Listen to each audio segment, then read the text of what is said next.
Are you on your phone or your tablet right now? Both? Okay, I want on both right now. Why? Because I want to talk to you. And we have company. And I need your passwords. You are watching the moment a mom confronts her young daughter while she's streaming live on the popular app LiveMe. We can go in my office. The mom has police officers with her, and they're there to question her daughter about an inappropriate live stream she was in with a friend the day before. That's when both girls exposed themselves, not knowing the people making the request on the other end of the live stream were pedophiles, and thousands could have been watching. You got the app LiveMe on there, right? So tell me, what's LiveMe? The text log, much of it too explicit for TV, shows the pedophiles told the girl to pull her top up and perform a sexual act on her friend. They also told her to take off her pants, as well as show her private parts. You know why we're here? No. You made a video yesterday? Yeah. The officers were alerted to the LiveMe stream by a group called Sheepdog Bloodhound. This one's probably about 8 years old. This girl over here, maybe 10. They're a group of volunteers from all around the world who started monitoring LiveMe as they try to report and prevent child exploitation. The child had been online with a friend and inappropriate, showing herself, showing her body, basically doing what the predators had asked her to do. Paul Irwin leads the group. Irwin, Sheepdog Bloodhound. Hello, this is Tony. Hey, Tony. And he gets tips from all over the world. This person right here in his profile, DM me for eggplant emoji, banana emoji, add my Snapchat. Clearly not a good individual. He's following 3,010. It's almost all little girls. Irwin tells Fox 11 that he is seeing a serious uptick in inappropriate behavior on LiveMe during these summer months, now that kids are out of school. We don't want to have sex with each other, okay? In most cases, shall we say more than 90%, the family have no idea what their youth are doing online. As Fox 11 reported in May, LiveMe has been downloaded more than 90 million times. It shares the user's location and allows users to search for who is streaming near them. Y'all are incredible. We found countless streams of underage girls being solicited by pedophiles to perform sexual tasks. Show my boobs and my no. Some of the girls took their clothes off, others danced sexually.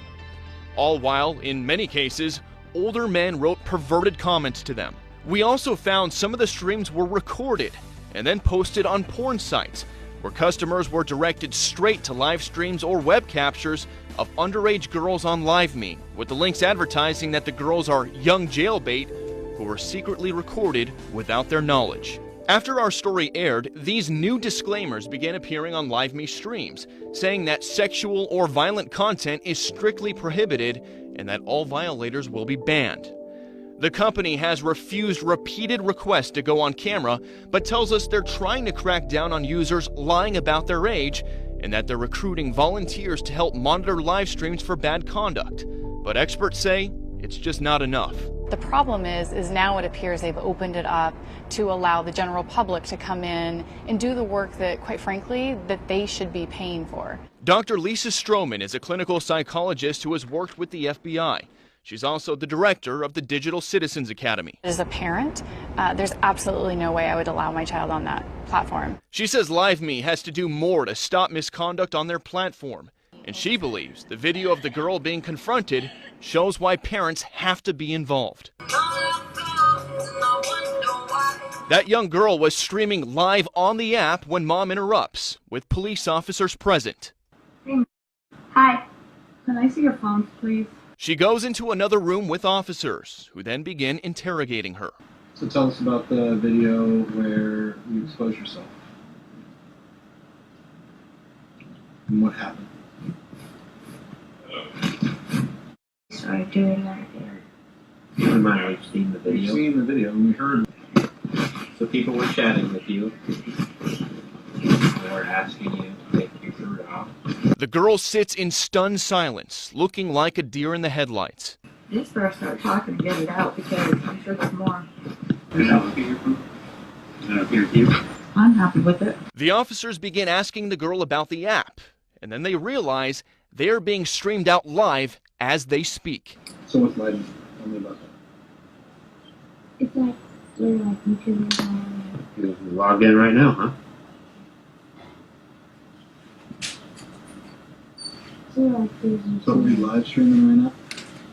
The stream is then cut off. It was interesting to watch the video live, given that the mother in that situation literally, I felt, kind of threw her under the bus and didn't take any responsibility, not being aware that legally her daughter was absolutely liable for distributing, creating child pornography. Despite what happened, that girl's profile is still active, and Dr. Stroman says that's on mom. One of the most interesting things I saw on the tape was that the mother was asking what the daughter's passwords were.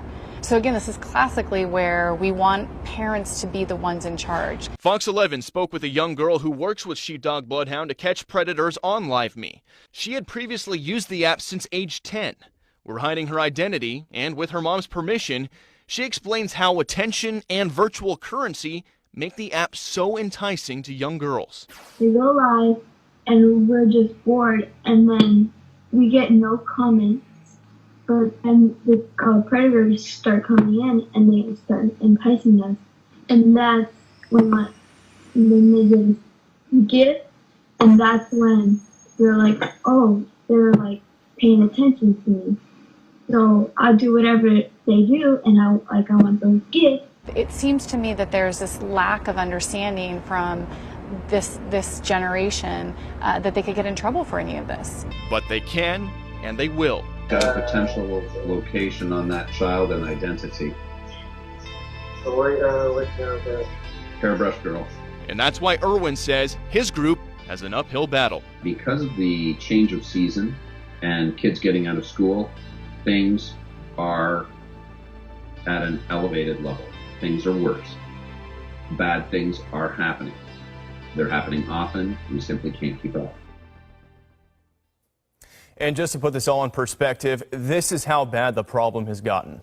LiveMe tells us that just since our last story aired 2 months ago, they have deleted 600,000 accounts that were flagged as users under the age of 13. 600,000 children in just 2 months. Wow. They've been working aggressively, they say, to clean up the platform within the last 2 months, telling us in part, quote, "We have a goal to ensure that all users under the age of 13 are removed from the app in the next 60 days. We've also launched the LiveMe Safety Advocate Program, which has successfully onboarded 1,000 volunteers. These are individuals who passed a strict screening process within the app and then successfully cleared a third-party background check. These volunteers receive priority reporting privileges, which enable LiveMe's moderation team to respond to issues much faster." End quote. Dan, I know you got a couple of daughters. Curious for your reaction here. Heck no, would they have that sort of thing? They're still too young. They're not of that age yet. But parents out there, what a wake-up call. I mean, you got to know who your kids' friends are. You got to know what they're doing in private. And the passwords. With their phone.